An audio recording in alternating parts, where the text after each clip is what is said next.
Good morning, travelers. We are in, well, the cruise said it was going to be Fuerte Amador, but my weather app seems to think I'm in Panama City. So, whatever. I'm here at the dock. So, I guess they don't have people walking through the port and down the dock and all that sort of thing.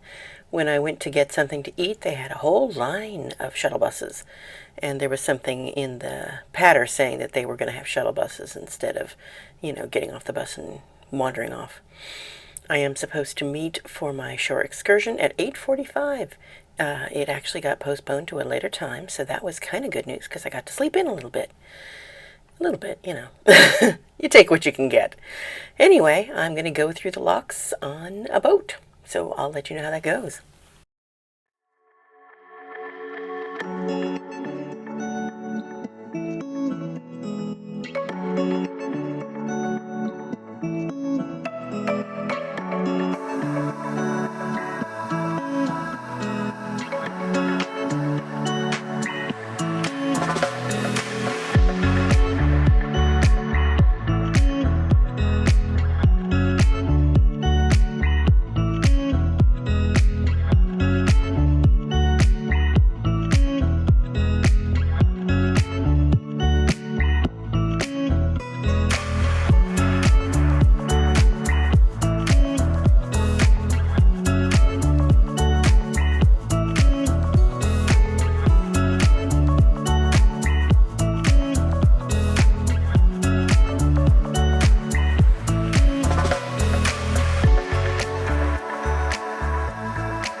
here we have our appetizers.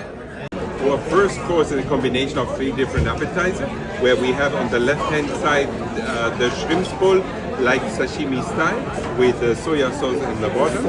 And in the middle you have crystal bread with cured salmon and caviar. And then on the right-hand side you have a ski scallop with machi pea puree and fried fennel.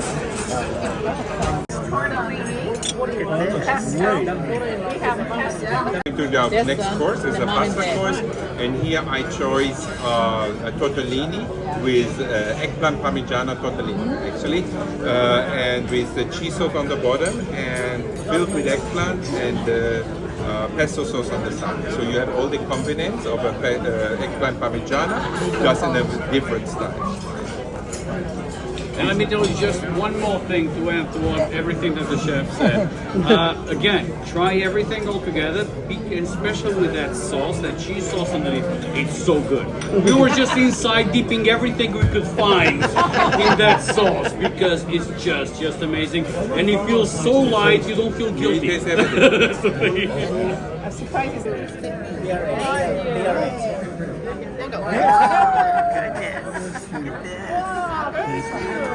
Sorbet, we enjoy citrus champagne sorbet, very nice. And that's my final dish. I give you a little bit Grey-Goose vodka on top of it, right? Oh, yeah.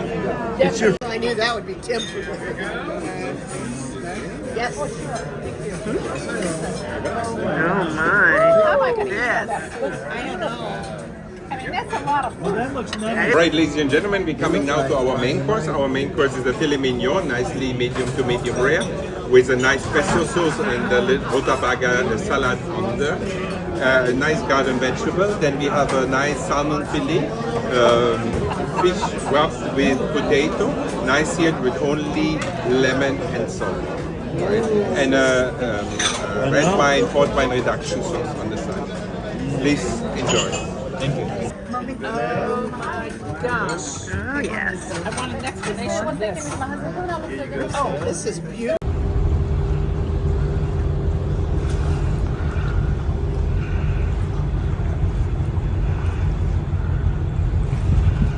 All the ships ready to go into the canal. Hello, travelers. It's the end of day 12, and we were in, well, basically Panama City. They call it Forte Amador, but it's basically Panama City. So today was a good day. Did the Panama Canal by small boat ferry. It was a ferry excursion. There was a fair amount of hurry up and wait in this tour. So we get on the bus from the theater at like 9 o'clock. And we're driving for a while. She said they said first it was going to be like a 45-minute drive. And then somebody from outside, one of the company people from outside basically told them, oh, you have to take longer to get to the place where the ferry docks because the Panama Traffic Authority has given you a different time slot for, leaving. So, and they don't have any control over that. And so that's fine. They gave us sort of a bonus tour of some of the sights of Panama City. So that was kind of fun. So we head off and they're doing road construction on a 2-lane road. And we got stuck sitting there for a while. And so the buses apparently don't have working toilets. One of the ladies behind me was in dire straits as we were stuck there and said, well, I can get off the bus and, go in the jungle behind us and just, at least not cause problems on the bus, right? And so the guide went out with her and she's, doing her business. And apparently there's monkeys in the trees and they're all watching her. They come back in and they're telling us there's howler monkeys right out there. And they were all sitting there on their trees watching me. And we thought that was very funny. But yeah, that was novel. I must say that has not happened in an excursion that I've been on before, that I know of anyway.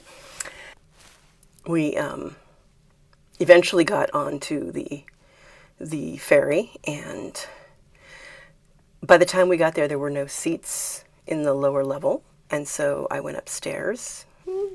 They had an awning and chairs and stuff, you know, on the top level, but there were no seats in the shaded area either. So I went to what I thought was going to be the back of the boat and found a place where I could use my bendy tripod for my GoPro to at least be able to get some footage of where we'd been, you know. But it turned out that that was actually the front of the ship, and I wound up with a very good vantage point. However, it was quite hot out there, and we've got no cover at all. And by the time we get to the locks, so we get to the locks, and we're sitting there, and we're sitting there, and we're sitting there. And then they finally let us go into the lock, and then we're sitting there. I mean, we were sitting there for over an hour in the lock, waiting for a large container ship to come and take second place in the lock. Because, you know, they've got a drought there, and so they're trying to conserve water, and so they don't want to just let just a little ferry go and waste all the water that it takes for it to, you know, go from one elevation to another. And so we had to wait, and we waited quite a while for that. It was well over an hour before that ship was in place. And then we finally started, you know, moving. And at this time, you know, I'm sitting there and I'm just dying from the heat. And I'm sitting here going, am I going to be able to film this whole thing? Because it's taking absolutely forever. The cameras are overheating. I'm overheating. And I mean, I had serious doubts at that point. Will I be able to finish filming, or will I pass out? Luckily, I did not pass out, but it was a near thing. When we got through the lock and were able to go into, you know, the lake, basically, Gatun Lake, that was when I was like, okay, packing my stuff, going downstairs, and we'll somehow find a place to sit down there and some more water, because, I mean, I had brought a bottle of water with me. I brought, oh, and here's my tip. If you're on an excursion and it's a hot day, bring a washcloth from your cabin, and you can use it either, you know, to wipe the sweat, or what I was doing was adding some of the water to it and using it as a cool cloth to sort of help cool me down. And that worked out real well. The other thing I have is I have this, oh, I can show it to you. I have this personal fan that I got from, it's kind of crazy looking, you know, but it goes like so, and it blows cool air at you. And so that was nice. And that helped a bit too. But yeah, it was really, really warm, and really a lot of just waiting. Now, after we went through the first one, you know, the first lock, we still had to go through another couple, and we still had to wait for that ship again. So we would go, and then they're, you know, pushed by tugs, so they don't go so quick, the big ships. And we would have to wait for it to catch up to us, and then we would, you know, wait until the water level changed again. At this point, the direction we were going, it was lowering, and so it took quite a bit of time, and there was a lot of waiting around.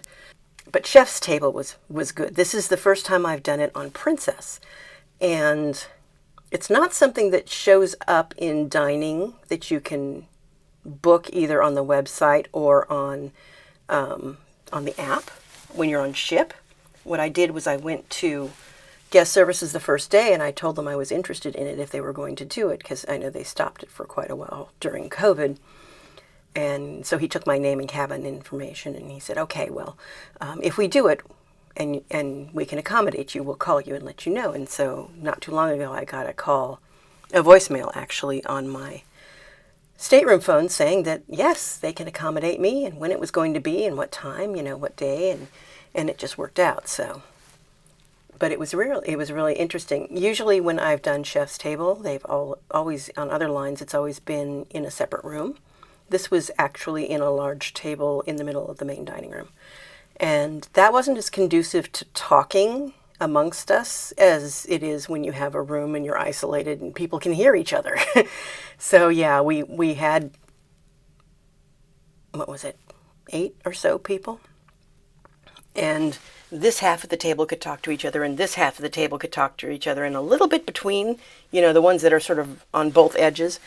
But I couldn't talk to the people on the other end because I wouldn't be able to hear what they were saying, and vice versa. So that was the one downside. But the food was very good, and the company was good, and it was a nice time.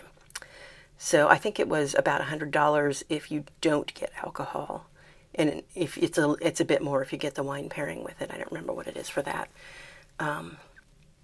But it's kind of funny because I told them I didn't want the alcohol with it because I'm not into wine, and that would be wasted on me. So they apparently interpreted that to say that I don't want any alcohol at all. And so everything that was alcoholic, there was an initial toast where some of, you know, they passed out champagne. They gave me a little champagne flute with club soda. And anything else that they were coming by with alcohol was immediately, you know, not offered to me. It was kind of funny. But anyway, tomorrow's a sea day. Yay! And I think it might be 2 sea days in a row. I'd have to look for sure. I know we're going to Cartagena soon. So the remaining stops now are going to be Cartagena and Princess Keys. And then we hit New York. That is the rest of the cruise. We are coming up on the last third, so yeah. It's going fast. It really is. This is the longest cruise I've been on, and yet it's going by fast. I guess that's just one of those things that always happens. No matter how long the cruise is, it seems to go by too quick. So anyway, we'll see what mischief I can get into tomorrow. I'll let you know what happens.